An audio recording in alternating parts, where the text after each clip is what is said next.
अस्सलामुअलैकुम नाजरीन, मेरा नाम शबी ज़हरा है। मेरी उम्र 15 साल है और मैं लखनऊ शहर से हूँ। आज मैं कलाम इक़बाल पेश करने जा रही हूँ।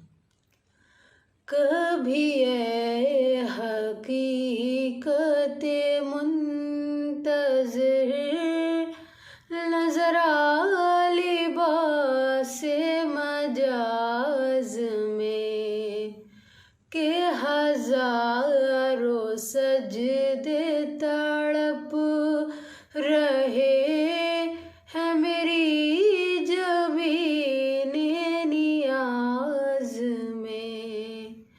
कभी ए हकीकत मुंतज़िर नज़र आ लिबास मजाज में।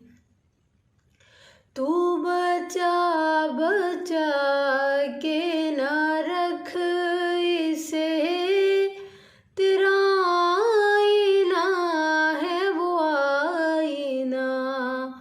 तू बचा बचा के ना रख इसे, तेरा आईना है वो आईना। के शिकस्ता हो तो अजीज तर है निगाहें आईना साज में। कभी ए हकीकत मुंतज़िर नज़र आ लिबास मजाज में। जो मैं सर बसजदा हुआ कभी तो ज़मीं से आने लगी सदा।